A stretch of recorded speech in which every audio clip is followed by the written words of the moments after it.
Heute geht es um Nummer 6, Freiheit von Macht des Geldes. Wieso habe ich gesagt Macht des Geldes? Weil, Freunde, jeder von uns weiß genau, was Geld für uns bedeutet. Ich meine, einkaufen, ja. Freude zu haben im Leben, das zu leisten zu können, das Geld ausgeben zu können. Ja, da ist ein Connection zwischen wie viel Geld wir haben und wie glücklich wir sein können. Und ich weiß, ich rede mit einigen Leuten, wir sind als Christen unterwegs und wir sagen, nein, aber Geld macht uns nicht glücklich.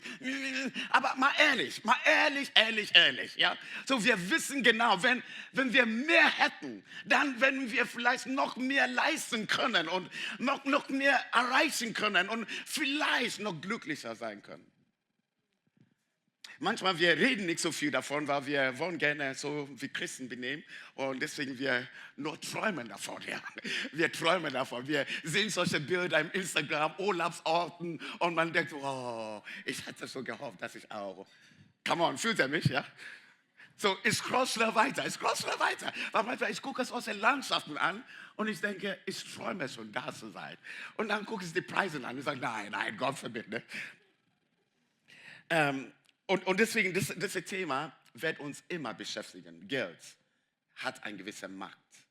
Und die Frage ist, wie könnten wir gesund mit Geld umgehen? Darum geht's. Weil dieser Makarios, ein Leben in Freude, ist auch mit Geld. Ja, es ist nicht ohne Geld, es ist mit Geld und Gott will uns segnen. Und dennoch, man kann so etwas Gutes in der Hand haben und schlecht damit umgehen. Man kann einen Segen Gottes haben und immer noch nicht vernünftig damit umgehen. Und Freunde, das Schlimmste ist meistens mit Geld, weil manchmal wir merken das gar nicht. Das sind circa 5 Sachen, die uns beschäftigen mit Geld. Und ich will euch erstmal die negative Seiten sagen, okay? Und danach die gute Seiten. Okay, so das Erste, Macht des Geldes, was wir denken, ist eine Illusion von Kontrolle und Sicherheit. So manchmal, ich glaube, dass wenn ich mehr habe, dann ich habe Kontrolle über wie meine emotionale Lage sein kann.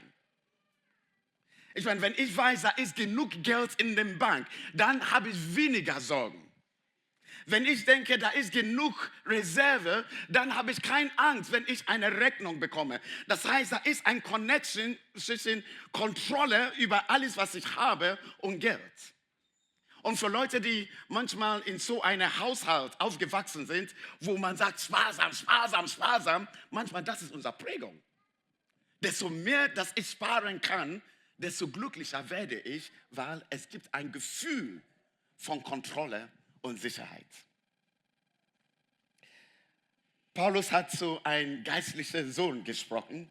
Und er sagte in 1. Timotheus, der geistliche Sohn heißt auch Timotheus. Und er sagte, sag allen, die in dieser gegenwärtigen Welt reich sind, sie sollen nicht stolz sein und nicht auf ihr Geld vertrauen, weil es vergeht. So, Paulus war nicht gegen Leute, die reich waren, sondern der Haltung hinter das Reichtum.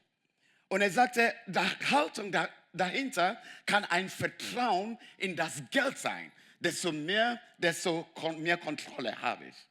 Oder eine Stolz, die wachsen kann. Und er sagte, stattdessen sollen sie ihr Vertrauen auf den lebendigen Gott setzen. Und uns alles reichlich gibt. Und er gibt uns, was wir brauchen, damit wir uns daran freuen und es genießen können. Ihr merkt, der Gedanke von Gott ist nicht, oh, ich halte es zurück, die sollen gar nicht genießen. Und ich weiß manchmal, wir haben so eine kirchliche Theologie, desto armer wir sind, desto nah sind wir an Gott.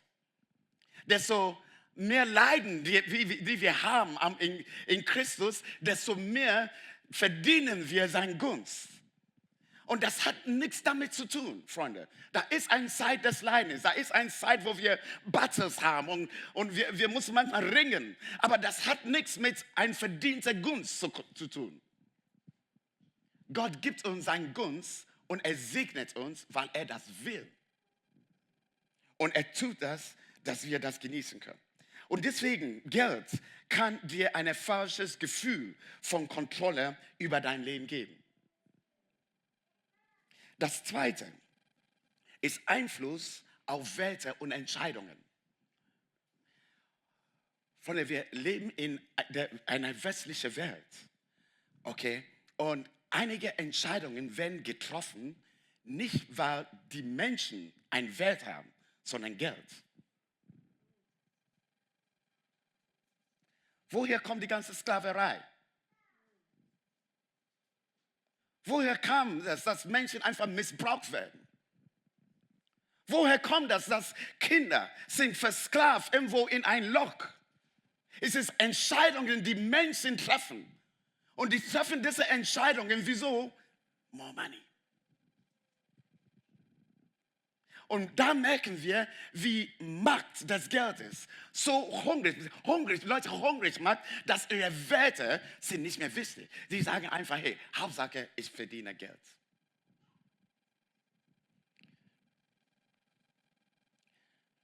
Jesus sprach über zwei Herren.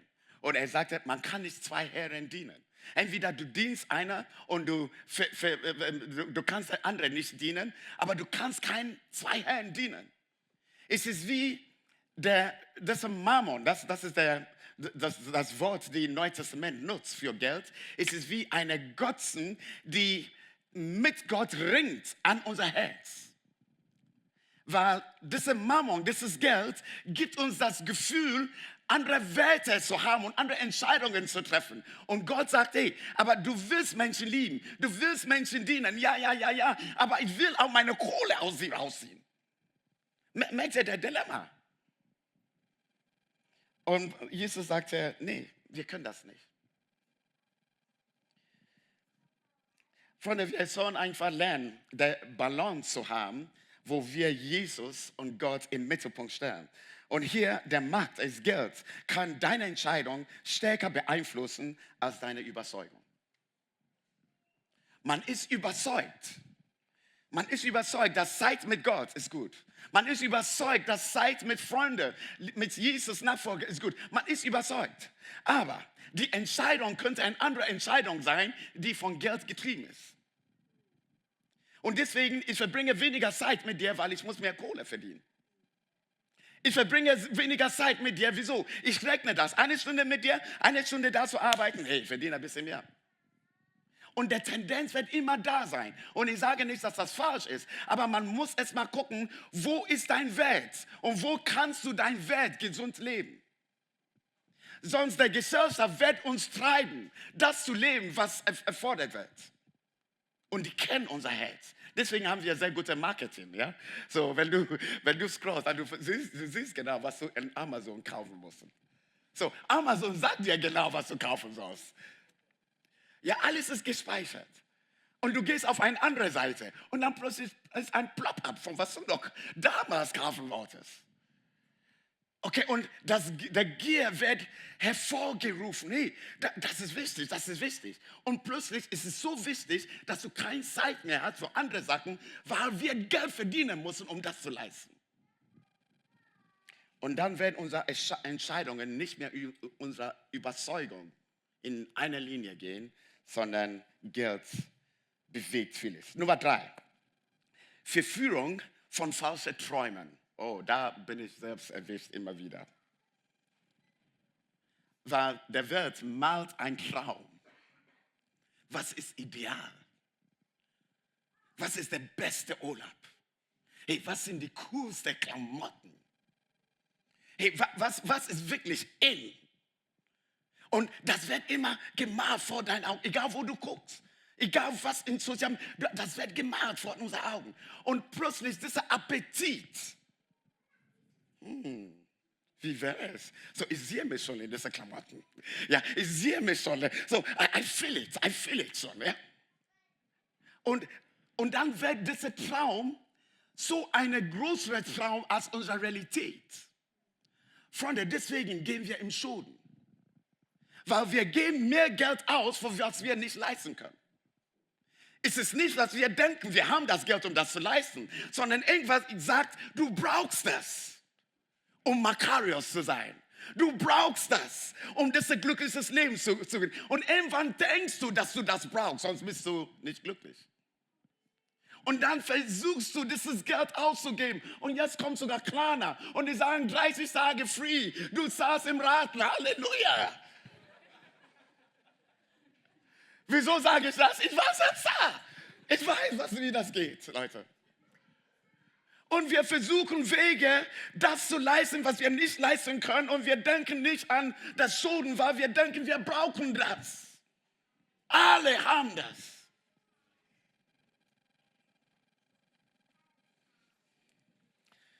Das erinnert mich an eine Geschichte, wo der Teufel selbst Jesus geführt hat auf eine höhere Berg. Das war in den Versuchungen. Und hier steht in Matthäus 4. Der Teufel führte ihn auf einen Berg und er zeigte ihm alle Reiche der Welt mit ihrer ganzen Pracht. Du musst mal vorstellen, das Bild, das Jesus sah, als er neben diesem Teufel stand. Wow, guck mal das an und das an. Jesus, guck, ich werde dir alles geben. Ich werde dir alles geben, wenn du nur niederfällst und mich anbetest. Und manchmal, ich fühle mich auch so. Manchmal, ich gucke das ganze Pracht, was man alles bekommen kann. Was man verdienen kann, was man bewegen kann. Und die Frage ist, wer willst du anbeten, um das zu bekommen? Ist es der Sklave der Zeit? Ist es der Sklave des Geldes? Oder will ich immer noch Gott anbeten und zu glauben, dass er mich dahin führt? Jesus hatte eine Antwort gegeben und er sagte, es steht geschrieben. Ja? So, wenn man das liest, man merkt, das war nicht nur eine Versuchung, die Teufel hatte, sondern er hat Jesus sogar 3-mal versucht und Jesus war einfach scharf drauf und er hat immer ein Kontra gegeben. Hey, aber die Bibel steht da und in der Bibel steht da. Deswegen ist es immer schön, die Bibel zu lesen. Und hier schreibe ich auch in dieser Machtfrage oder Machtgedanken, was Geld macht. Viele Menschen versuchen, ihre Identität durch Geld und Besitz zu definieren.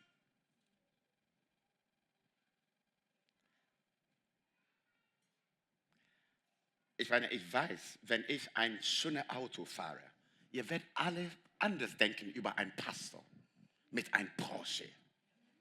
Come on. Come on, ja. Oder, weißt du so, ihr weißt, was ich meine. So, man fährt und man kommt raus aus seinem Auto und weißt du, der Brust automatisch geht hoch. Wieso? Man denkt, hey, ich bin irgendjemand, weil mein Auto redet für mich. Ja, manchmal für einige von uns ist nicht das Auto, sondern Klamotten, vielleicht ist der Job. Aber manchmal wir merken, dass wir unsere Identität in Geld und Besitz definieren. Was habe ich? Und eigentlich, das ist, was Jesus eigentlich sagt. Hey, deine Identität soll in mir verwurzelt sein. Gedanke Nummer 4. Abhängigkeiten und Suchtpotenzial. Das ist krass, weil man denkt nicht, dass Geld kann wie eine Sucht sein. Leute, ich rede ehrlich mit euch, ja? Es kann wirklich wie eine Sucht sein. Man hat ein bisschen und man denkt, ich will mehr. Und du hast dann das mehr und du denkst, aber ein bisschen mehr könnte auch. Und du hast das auch und du denkst, nee, ich kann auch ein bisschen noch. Und die Frage ist, when is enough enough? Wann ist genug genug? Die haben einen ganz reichen Mann gefragt, du hast Billionen von Dollars und einen von den reichsten Männern der Welt. Und er hat nur gesagt, ja, aber ein bisschen mehr. Aber ein bisschen mehr. Ein von den reichsten Männern der Welt hat etwas geschrieben. Ich meine, er war jemand, der Trillionen von Euros hatte. Gott hat ihn so gesegnet, Salomo. Und er sagte hier in Prediger 5, wer am Geld hängt, wird davon nie genug kriegen. Und wer den Wohlstand liebt, wird immer von der Gier nach mehr getrieben werden. Alles ist sinnlos. Leute, notiere dieses Wort liebt. Wohlstand liebt. Weil das ist der Punkt. Das Herz hat einen Antrieb, der uns so eine Sucht auch hineinbringt, dass wir nie genug haben. Die Vorstellung, immer mehr haben zu müssen, kann dein Denken und Handeln stark beeinflussen. Und deswegen handelst du so, nicht weil Gott in deinem Leben ist, sondern Geld ist wichtig. Deswegen handelst du so, nicht weil du Jesus liebst, sondern Geld ist mein Antrieb. Und der letzte Gedanke ist Macht über dein eigenes Herz und Gedanken. Das ist, was Geld machen kann.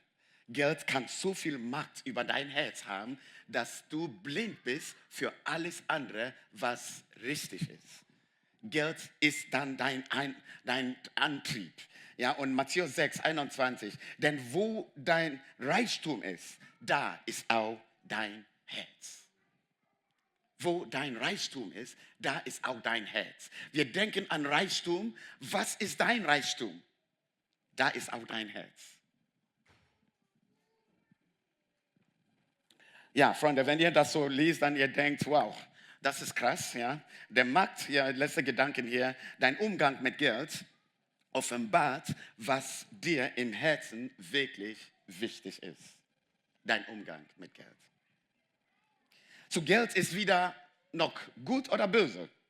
Die Frage ist nur, wo ist der Dienerhaltung? Dienst du das Geld oder dient es dir? Gott will uns segnen. Und wenn ich an Makarios denke, dann ich denke an Segen Gottes, die überfließend sind. Und das werden wir gleich lesen. Das sind Wege, wo Gott uns segnen will. Und es ist so klar, dass Gott will uns auch Reichtum schenken.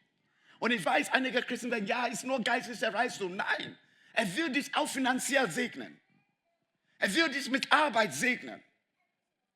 Aber das Schlimmste ist, wenn er uns segnet und wir können nicht damit gut umgehen.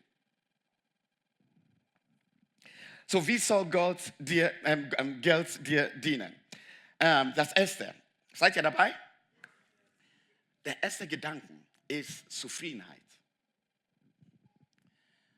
Von der zufrieden zu sein mit was du hast, ist ein Schlüssel, die ganze Macht des Geldes zu brechen.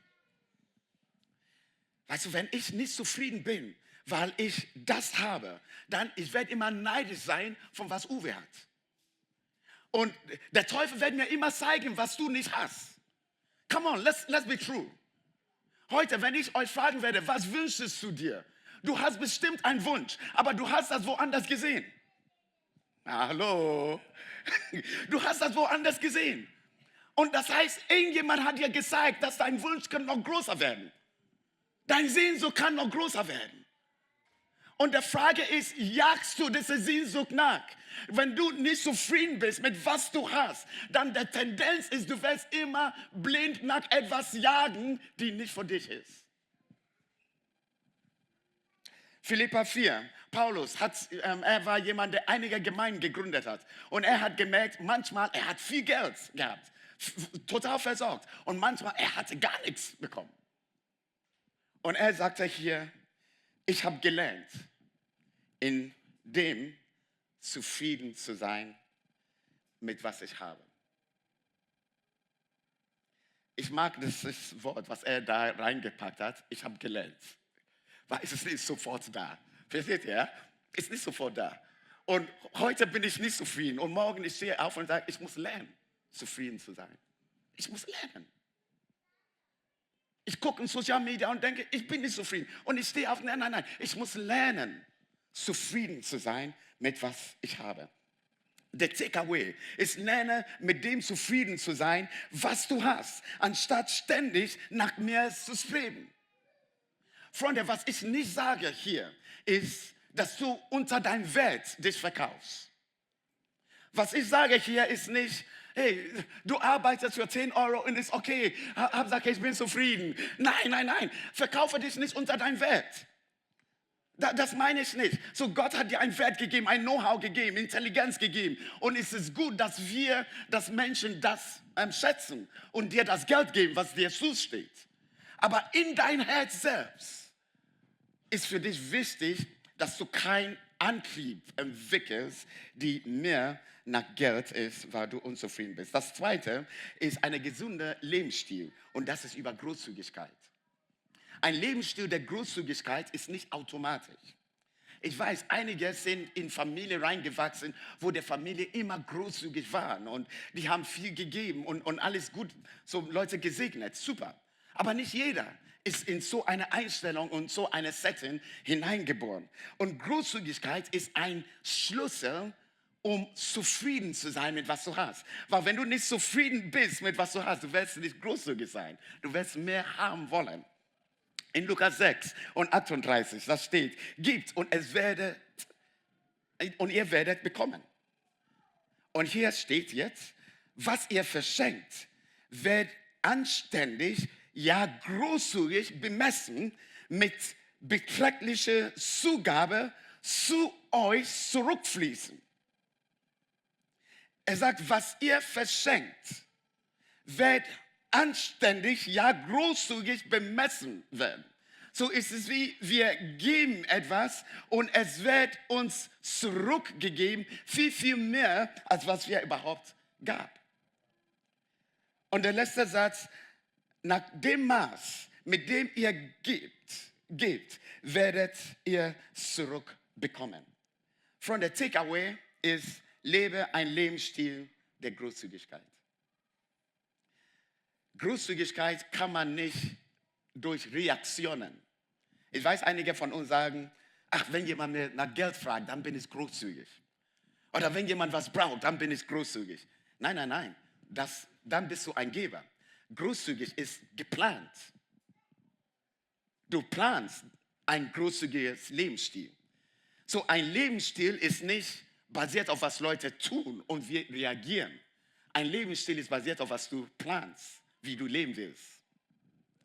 Großzügigkeit als Lebensstil ist geplant, ich will großzügig sein mit was Gott mir gibt.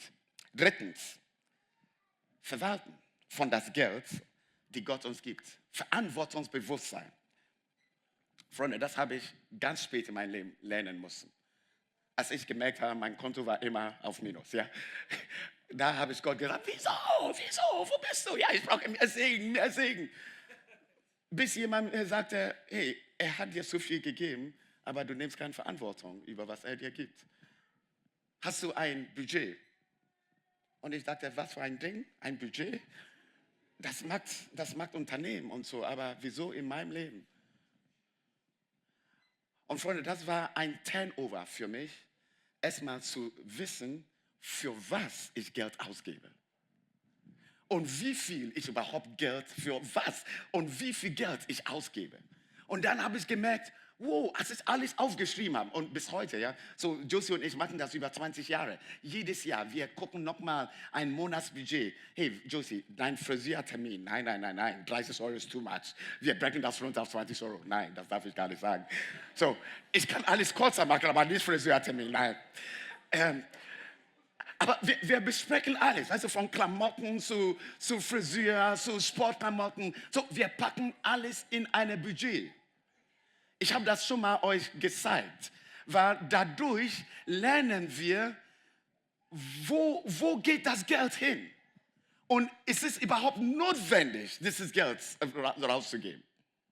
Ohne das, Freunde, der Marketing von dieser Welt wird dein Herz regieren. Kennt ihr diese Angebote? Sales, 50%. 50%. Und sogar der 50%, wenn du eins kaufst, so kriegst du auch der zweite umsonst. Ich meine, wir brauchen das gar nicht, aber wir kaufen das. Wieso? Wir haben kein Budget. Kann jemand Amen sagen? Lukas 16 und 10. Wer in kleinen Dingen treu ist, wird auch in großen treu sein. Kann das sein, dass Gott uns nicht in diese Makarios hineinfügen kann, weil wir kein Budget haben, weil in das Kleine, was er uns gegeben hat, wir können das nicht gut verwalten? Wie kann er uns mehr anvertrauen? Und dann wir denken, Gott will mich nicht segnen. Doch. Er will großzügig sein. Aber er hat schon gestartet. Und jetzt er vertraut dir Geld an. Jetzt ist die Frage, wie verantwortlich kannst du damit umgehen? Und durch diese Treue, ich glaube, Gott wird uns noch mehr segnen.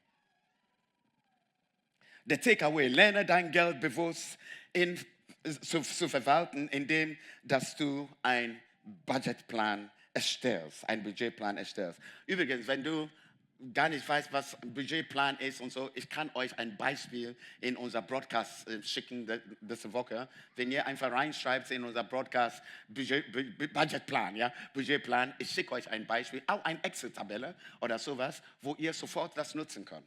Okay, weil irgendjemand hat mir geholfen, das zu machen. Und wenn du das nicht kannst, ich werde gerne das auch weiterleiten, dass du da Ordnung auch reinbringst. Nummer 4, ein Ausdruck des Vertrauens. Ein Ausdruck des Vertrauens? Aha. Wieso ist es so? Wir reden manchmal von Kirche über ein Zehnten, die Gott gehört.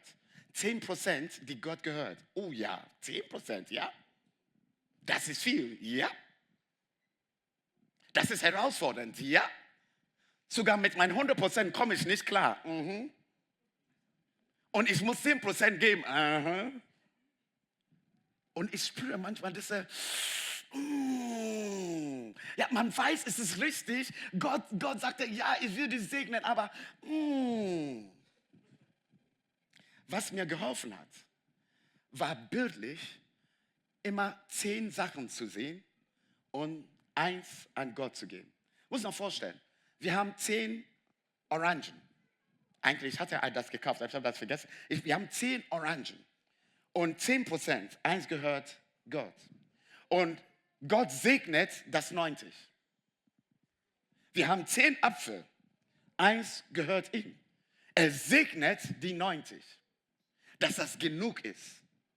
Aber normalerweise, ich weiß, was das Problem ist. Mindestens bei mir war das so. Ich denke an diese eine, die ich loslasse. Ich denke an diese 10%, die ich loslasse. Nicht an den 90%, die er segnet. Und deswegen war das für mich immer anstrengend. Innerlich. Und ich habe in mir gerungen. Aber irgendwann habe ich meinen Blickwinkel gedreht und habe gesagt, ich habe 90. Ich habe 90%, die Gott segnen will. Das heißt, das sind 90% wird ca. 150%. Amen. Versteht ihr das Denken, ja? So ist es wie, weil er diese 90% segnet. Es geht nicht nur um Geld zurück, nein. Es geht um eine Makarios, die er in mein Leben hineinlegen werde. Nur weil ich ihm vertrauen kann mit 10%. Einige von uns kennen die Bibelstelle in Malachi, wo das steht, bring die komplette 10. Tag eures Ernte in der Vorrathaus und in meinen Tempel, dass da genug Nahrung gibt. Und dann, das ist das erste Mal in der Bibel, wo Gott das selbst sagt. Da sagt er, stell mich doch damit auf die Probe. Stell mich wirklich auf die Probe, ob ich nicht die Fenster des Himmels für euch öffne und euch mit unzahlreichen Segen überschütten werde. Merkt ihr das Vertrauen? So in dieser Bibelstelle, manchmal Leute denken, oh, das ist ein Zwang. Nee, ich sehe ein Level vom Vertrauen, um loszulassen und das Geld nicht zu denken, mein 100% wird mich segnen, sondern Gott segnet mich, auch wenn ich mit 90% unterwegs bin. Und deswegen der Takeaway für uns. Vertraue Gott regelmäßig und erlebe den Segen in den 90%, die du verwalten darfst. Last but not least, und dann sind wir durch. Glaube an Gottes Versorgung, Makarios. In 2. Korinther 9. Und das ist auch ein Leitbibelvers für uns als Church, wenn wir über Großzügigkeit sprechen. 9 und Vers 8. Er wird euch großzügig mit allem versorgen. Er ist Gott, ist Jesus. Er wird euch großzügig mit allem versorgen. Bitte sagt mir nicht, dass Gott will nicht, dass wir gesegnet sind. Er will das. Er will uns großzügig. Das ist von seiner Perspektive großzügig, okay? Jemand, der die ganze Welt geschaffen hat. Jemand, der alles in dieser Welt zur Existenz gerufen hat. Von seiner Perspektive hier, er redet von seiner Großzügigkeit. Er will uns mit allem versorgen, was wir brauchen. Gesundheit, ja. Finanzen, ja. Familien, ja. Er will uns mit allem versorgen, was ihr braucht.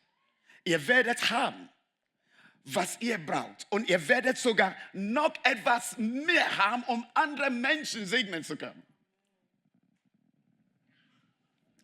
Von dieser Bibelstelle hat mein Herz bewegt, nicht nur für mich, meine Familie zu arbeiten, sondern mehr als das, für das Reich Gottes zu arbeiten. Genug zu haben für meine Familie, aber darüber hinaus, um zu sagen, ich will geben, dass andere Menschen auch gesegnet werden. Merkt ihr, der Game Changer? Manchmal wir denken, Hauptsache, das reicht für mich. Ja, es ist super. Aber ich erwarte, dass Gott mich segnet, dass das für mich reicht und ich kann jemand anderes segnen. Weil das ist, was hier in der Bibel steht. Das heißt, er will uns segnen, dass wir ein Segen sein können für andere. Unser Takeaway hier, lerne mit Gottes Großzügigkeit verantwortungsvoll umzugehen, damit er noch mehr anvertrauen kann. Freunde, wenn ich so denke wie als Kirche, wir haben jedes Jahr unser Budget. Ja, so unser Vorstand ist hier an die Stein. So wir schauen in unser Budgetplan hinein, wir gucken, was können wir nicht. Und dennoch, wir versuchen immer Geld zur Seite zu packen. Wieso? Wir wollen unserer Stadt dienen. Letztes Jahr, wir haben so gehört von der Wandsbek Stadtteilfest. Woher kam das Geld? Das war ständig Geld, die wir zur Seite gepackt haben. Von unserer Perspektive ist nicht, wir brauchen Geld für uns. Mehr Equipment, mehr Pastoren, mehr das ist alles schön. Aber Gott will die Kirche benutzen, um die Stadt zu prägen. Und deswegen jeder Cent, die ihr reingibt in die Kirche hinein, ob eure Tinten, wir wollen auch zur Seite was packen. Wieso? Weil wir sagen, die Stadt muss gesegnet werden dadurch. Dieses Prinzip versuchen wir auch in der Kirche auch durchzuführen. So, ich habe jetzt eine Tabelle für euch zusammengefasst, die ihr fotografieren könnt. Ja? So, du dienst dem Geld und die andere Hälfte ist, du hast Geld im Griff. Ihr habt gemerkt, ich bin ein bisschen schnell reingegangen durch die ganzen Punkte. Aber ich hoffe, dass ihr dann... So Punkt 3 auf die linke Seite ist der Bibelstelle, ich denke Matthäus 6, die Versuchungen, ja, die Teufel da hat. Mein Herz für uns ist, dass wir uns mehr da rein bewegen, mehr nach rechts bewegen, Freunde. Einige von uns, bei einigen Sachen, wir stehen immer noch auf die linke Seite. Okay, ist nicht schlimm. Aber deswegen sind wir auf einer Reise in ein erfülltes Leben. Und es ist gut, dass wir darüber reden, weil dann merken wir, wo wir stehen und wo wir hin sollen. Weil Makarios ist etwas, das Gott in dein Leben planen will und geben will. Und jetzt werden wir jetzt in ein Zeit der Austausch hineingehen, wo wir auch Fragen für euch vorbereitet haben. Ich habe hier ein Gebet aufgeschrieben. Und ich bete, dass wir diese Woche, dieses Gebet vielleicht zusammen beten können, jeden Tag. Möge Gott uns so reichlich segnen, dass andere durch uns gesegnet werden. Möge Gott uns so reichlich segnen. Wir haben keine Angst zu sagen, Gott segne uns. Wir haben keine Angst und wir sollen keine Angst haben, das zu beten. Weil wir wissen, dass die Kirche soll ein Schlüssel sein zu so vielen Sachen, die in unserer Stadtteil passieren darf. Ein Schreiber, Leo, sagte hier, und er fasst die Worte zusammen, ein Philosoph, er sagte, das Streben nach Reichtum lenkt den Menschen ab von dem, was wirklich wichtig ist. Der Liebe zu seinen Mitmenschen. Der Liebe zu seinen Mitmenschen. Schön, dass du dabei warst. Ich hoffe, du hast viel mitgenommen. Wir wollen sehen zusammen, wie Gott uns gebrauchen wird, um unsere Stadt zu prägen. Und deswegen lass uns mal in Kontakt bleiben. Das sind einige QR-Codes, die du jetzt sehen würdest. Und du kannst einfach einscannen und in Kontakt mit uns kommen. Abonniere den Kanal und gib der Message weiter. Viel Segen dir und bis bald.